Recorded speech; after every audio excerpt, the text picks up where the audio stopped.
Mas Anies, dengan berbagai kondisi yang ada di Jakarta, traffic jam, orang bermigrasi, bagaimana polusi yang terjadi, saya ingin dapat statement yang clear dari Mas Anies.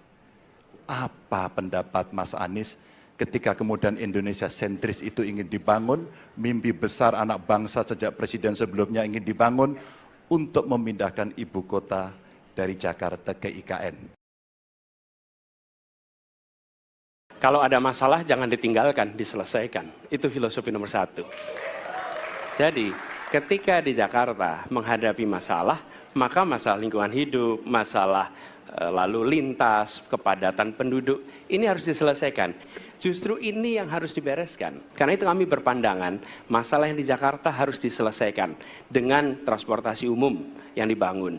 Kemudian yang kedua, menambah taman yang dibangun, transportasi umum berbasis elektrik. Dan itu semua dikerjakan untuk membuat Jakarta menjadi kota yang nyaman, aman, kota yang membuat kita bisa hidup dengan sehat. Terkait dengan IKN, ketika kita memiliki masalah yang masih urgen di depan mata kita, yang merasakan dari uang itu siapa? Rakyat.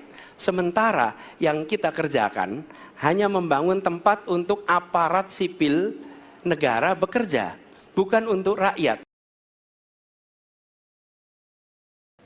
Apakah boleh saya simpulkan kalau begitu, Mas Anies dalam posisi yang oposisi terhadap beberapa kebijakan termasuk IKN, menolak IKN dilanjutkan? Inilah salah satu contoh produk hukum yang tidak melewati proses dialog publik yang lengkap. Sehingga dialognya sesudah jadi undang-undang. Dan ketika dialognya sudah undang-undang, siapapun yang kritis dianggap oposisi, siapapun yang pro dianggap pro pemerintah. Karena tidak ada proses pembahasan yang komprehensif yang memberikan ruang kepada publik. Ini negara hukum, bukan negara kekuasaan. Dalam negara hukum, berikan ruang kepada publik untuk membahas sebuah peraturan sebelum dia ditetapkan.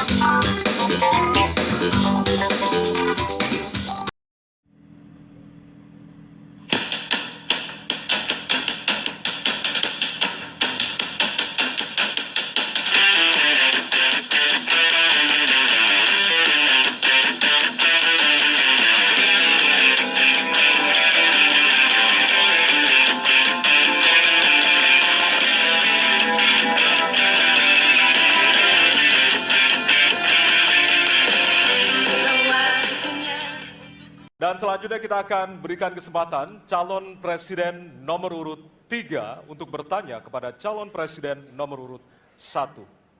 Dan waktu Bapak 1 menit dimulai dari sekarang. Mas Anies pernah menjadi gubernur ibu kota. Dan hari ini menjadi isu publik, saya barusan dari IKN. Mas Anies, dengan berbagai kondisi yang ada di Jakarta, traffic jam, orang bermigrasi, bagaimana polusi yang terjadi, saya ingin dapat statement yang clear dari Mas Anies. Apa pendapat Mas Anies ketika kemudian Indonesia sentris itu ingin dibangun, mimpi besar anak bangsa sejak presiden sebelumnya ingin dibangun untuk memindahkan ibu kota dari Jakarta ke IKN? Silakan. Baik, waktunya masih ada, Bapak? Cukup. Cukup, baik. Terima kasih. Kemudian kami silakan calon presiden nomor urut 1 untuk memberikan jawaban selama 2 menit, dimulai dari sekarang. Kalau ada masalah jangan ditinggalkan, diselesaikan. Itu filosofi nomor 1. Jadi ketika di Jakarta menghadapi masalah, maka masalah lingkungan hidup, masalah lalu lintas, kepadatan penduduk, ini harus diselesaikan. Ditinggalkan tidak kemudian membuat otomatis selesai. Justru ini yang harus dibereskan. Kalau kami melihat, begitu kita bicara lalu lintas, kontribusi aparat sipil negara di dalam kemacetan itu hanya 4-7%. Jadi nggak akan mengurangi kemacetan di sini. Yang kedua, soal lingkungan hidup. Kalau yang pindah itu pemerintah, bisnis, keluarga masih tetap di sini, masih tetap ada masalah.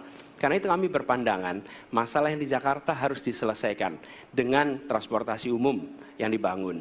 Kemudian yang kedua, menambah taman yang dibangun, transportasi umum berbasis elektrik. Dan itu semua dikerjakan untuk membuat Jakarta menjadi kota yang nyaman, aman, kota yang membuat kita bisa hidup dengan sehat. Itu terkait dengan Jakarta. Jadi, jangan kita meniru pemerintah Belanda. Mereka punya kota tua. Ketika kota tua turun permukaan, mereka pindah ke selatan, bikin di sekitar Monas. Ditinggalkan, masalah tidak diselesaikan. Kita harus menghadapi masalah dengan menyelesaikan. Lalu yang kedua, terkait dengan IKN. Ketika kita memiliki masalah yang masih urgen di depan mata kita, di Kalimantan sendiri, kebutuhan untuk membangun sekolah yang rusak sangat banyak. Membangun kereta api atau jalur tol antar kota di Kalimantan itu urgen. Yang merasakan dari uang itu siapa? Rakyat. Sementara yang kita kerjakan hanya membangun tempat untuk aparat sipil negara bekerja, bukan untuk rakyat dan bukan pusat perekonomian. Baik. Ya, waktu Anda habis dan kami persilakan kepada calon presiden nomor urut 3 untuk menanggapi jawaban dari calon presiden nomor urut 1. Waktu Bapak 1 menit, disilakan. Apakah boleh saya simpulkan kalau begitu, Mas Anies dalam posisi yang oposisi terhadap beberapa kebijakan termasuk IKN, menolak IKN dilanjutkan? Terima kasih. Cukup Bapak? Cukup. Baik. Baik, selanjutnya kami berikan kesempatan kepada calon presiden nomor urut 1 untuk menanggapi tanggapan dari calon presiden nomor urut 3, waktunya 1 menit dari sekarang.